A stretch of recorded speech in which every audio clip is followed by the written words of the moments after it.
бацькамі даволі часта гасцявалі у нашых сваякоў у вёсцы Сулічава Драгічынскага раёна. Адтуль родам моя маці.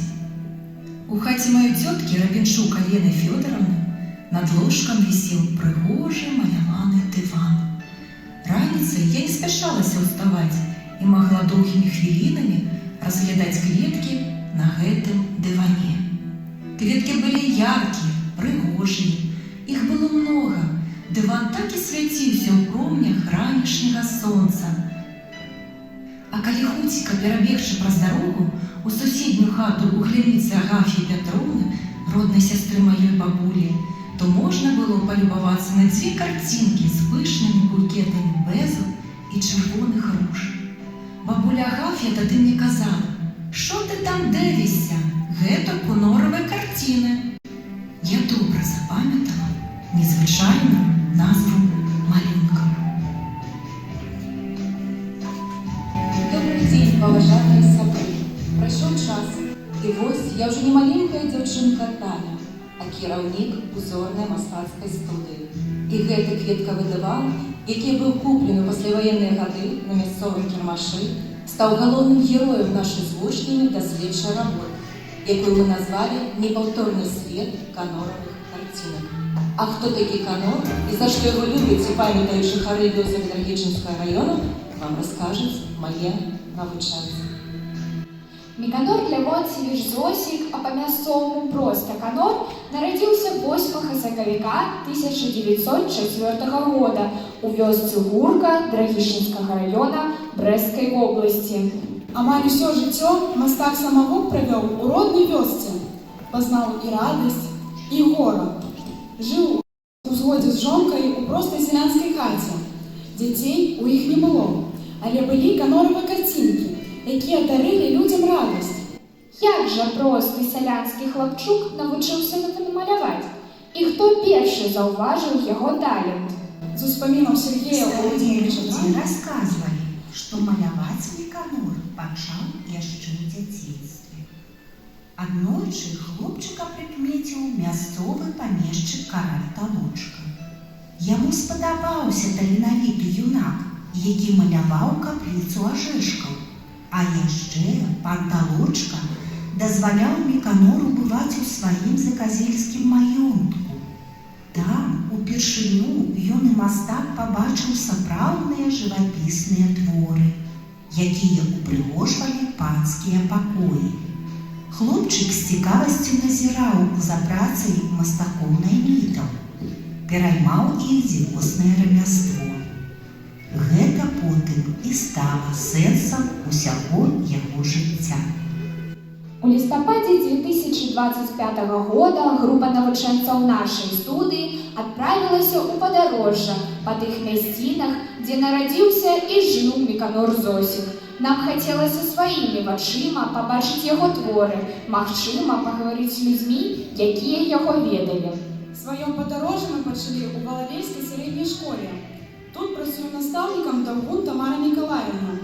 Яна разам са сваімі вучнямі яшчэ ў пачатку 2000-х гадоў пачала збіраць работу свайго родзіча. Житель деревни Гурка. Это мой двоюродный прадедушка. Будучи юношей, он научился рисовать, и всю свою сознательную жизнь он посвятил этому мастерству. Дедушка рисовал пейзажи, натюрморты, портреты. Он даже нарисовал свой автопортрет. Я очень горжусь, что у меня есть такой дед. У школе была адкрыта выстаўка мастака, у якую увайшлі 12 работ. Потым гэтыя работы былі перададзены навукоўцам у Інстытут мастацтвазнаўства, этнаграфіі і фальклору імя Кандрата Крывівы, якія вывучалі творчасць Міканора Зосіка. На сённяшні дзень у школе захоўваюцца 2 работы мастака. Гэта работа «Зімовы дзень» і копія работы мастака Шышкіна «Раніца ў сасновым бары». Наступны пункт нашага падарожжа – аграгарадок Заказель. А вось і знакамітая фамільная капліца рода Ажэшкаў. Тут яшчэ адна сустрэча. Адзін з мастакоў-рэстаўратараў капліцы, Білей Яўген Антонович, з творчасцю Зосіка пазнаёміўся яшчэ будучы студэнтам. Ён выказаў нам свой погляд на творчасць мастака. Вось што ён сказаў. Непрафесійны мастак мала што ўмее, так вось Зосік мог шмат чаго. Ніканор фактычна выражае твор пры дапамозе колера, дзе часам другасна сама кампазіцыя ці нават натура. У яго творах галоўнае месца займае супастаўленне колераў. Ён віртуоз на гэтым валодае.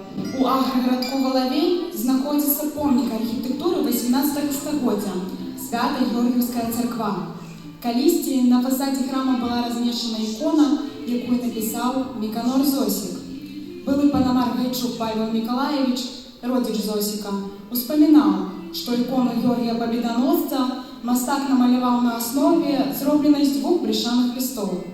Ікона вісела над уваходам царквы амаль да 2013 года, пакуль не прыйшла ў непрыгоднасць.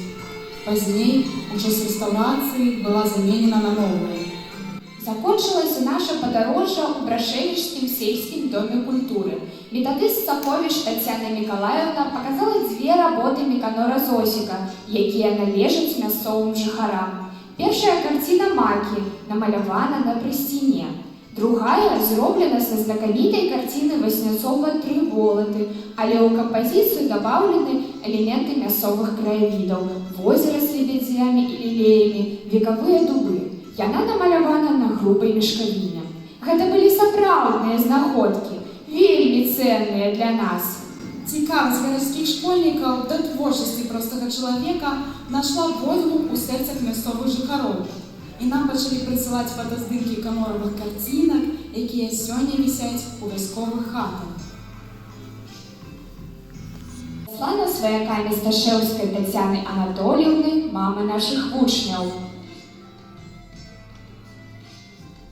Гэты дыван-маляванка знаходзіцца ў музеі народнай медыцыны ў вёсцы Стрэльна Іванаўскага раёна. Ён перададзены мясцовымі жыхарамі з вёскі Клешчы. А гэта малюнак на шкле. Ён належыць Мамацюк Марыі Феадосіўне з вёскі Цыпкі Драгічынскага раёна. Дасланы нам яе ўнучкай.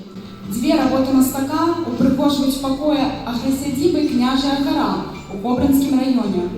Дасланы нам яе гаспадаром Юрыем Барасюком. А калі вы звітаеце ў музей беларускай маляванкі ў Заслаўлі, то сярод унікальных маляванак Язэпа Драздовіча і Алены Кіш пабачыце работы Міканора Зосіка. Мы з Тацянай Івановнай пабывалі ў музеі гэтай зімой, сустрэліся з супрацоўнікамі музея, абмяняліся цікавымі звесткамі жыцця мастака. Нам было што расказаць пра свайго земляка. За час работы над даследчай часткай праекта мы так много сабралі фактаў і экспанатаў, што не маглі абмежавацца проста напісаннем метадычнай распрацоўкі пра творчасць Міканора Зосіка. І вось за 3 месяца працы быў створаны дыван-маляванка з вёскі Сулічава. Перад пачаткам работы мы дасканала вывучылі кампазіцыю і тэхналагічныя прыёмы роспісу, якія мастак прымяняў у сваёй маляванцы. Цэнтральную частку дывана ў форме авальнага акна з пышнымі кветкамі мастак выканаў свабодна пэнзлевым роспісам і вылучыў яе з дапамогай трафарэдаў у выглядзе лісця бардовага колеру. У другіх частках дывана аўтар прымяняў прыём штампоўкі, згародніны ці гумы для нанясення малюнка дробнага лісця і кветак. Таксама спалучаў розныя прыёмы роспісу.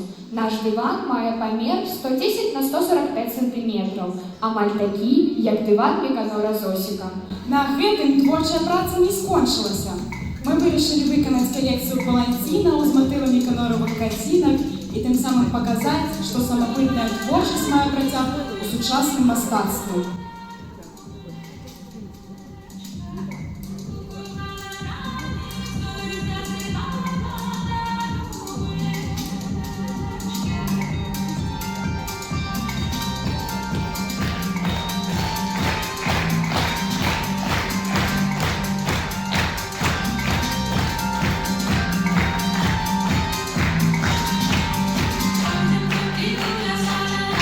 Специально для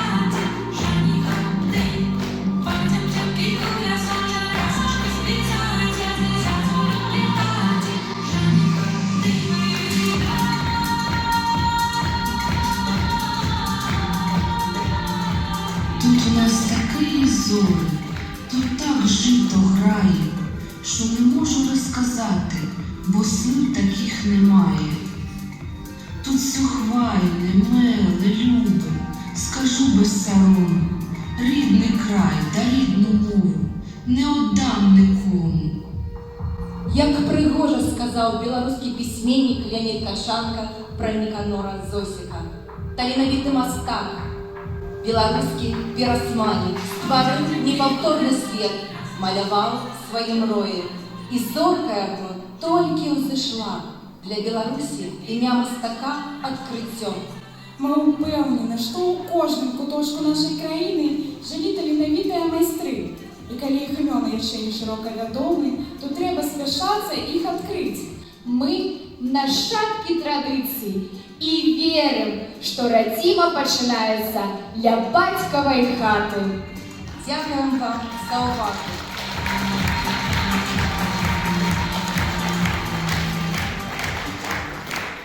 Республіки Беларусь першай ступені у номінації «Рукотворні помніки народного мистецтва моєї країни» узнагароджується авторський колектив проекта «Неповторний світ» картина. Возрастовая категория 14-18 годов. Центр додатковой эдукации детей и молоді города Бреста.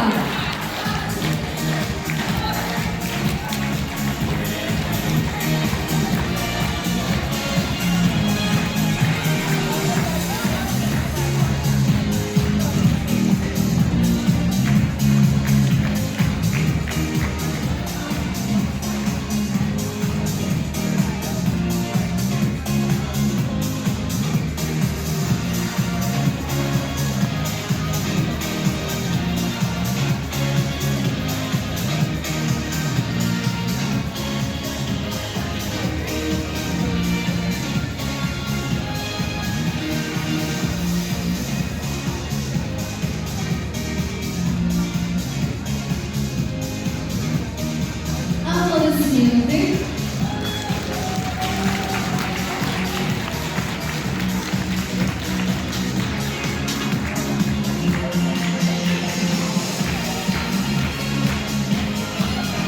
Министерство эдукации Республики Беларусь першей.